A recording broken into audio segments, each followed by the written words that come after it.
আমরা বাংলাদেশের এমন একটি প্রেক্ষাপটে আজকে এই ইফতার এবং দোয়া মাহফিল, যেখানে নতুনভাবে বাংলাদেশকে বিনির্মাণ করার জন্য সবাই আমরা একটা লক্ষ্যে উপনীত হয়েছি। গত 12 ফেব্রুয়ারি বাংলাদেশে একটি জাতীয় সংসদ নির্বাচন হয়েছে। এই নির্বাচনে দেশের মানুষ তাদের রাষ্ট্র পরিচালনা করার জন্য বিভিন্ন অঞ্চলে বিভিন্ন দলকে, বিভিন্ন মতকে প্রতিষ্ঠিত করে আজকে মহান জাতীয় সংসদের সদস্য নির্বাচিত করেছেন।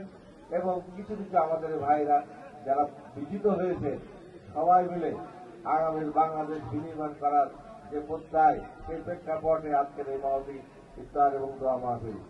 আমরা জানি বাংলাদেশের মানুষ আজকে এই সংসদের উপরে যথেষ্ট তারা আস্থা এবং বিশ্বাস রেখেছেন এবং আগামী বাংলাদেশ বিনির্মাণ করার জন্য সকলের সহযোগিতা প্রয়োজন। এই জন্য আমরা বলব যে আমাদের মতের পার্থক্য থাকতে পারে, আমাদের দর্শনের পার্থক্য থাকতে পারে, কিন্তু আমরা আমাদের অ্যাচিভমেন্ট হচ্ছে যে কোনো একটা নির্দিষ্ট গোল, যেটি আমরা ইতিমধ্যে যাত্রা শুরু করেছি আজকের এই আয়োজনে।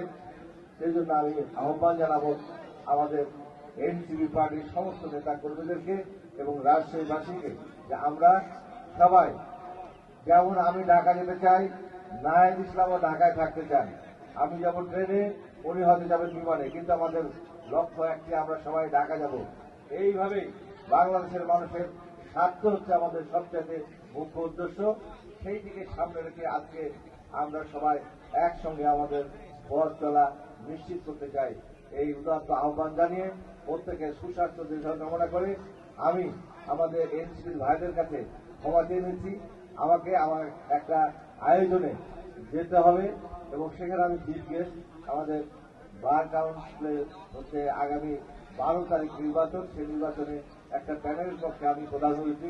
আপনাদের সবার কাছে আবারও ক্ষমা চেয়ে, বিশেষ করে যারা রাজশাহীতে আজকে আমাদের মেহমান এসছেন, রাজশাহীর পক্ষ থেকে আবারও তাদেরকে অভিনন্দন জানিয়ে, কৃতজ্ঞতা জানিয়ে এবং রাজশাহীর প্রতি আমি নাহিদ ইসলামের দৃষ্টি থাকবে এইটি পুনরায় ব্যক্ত করে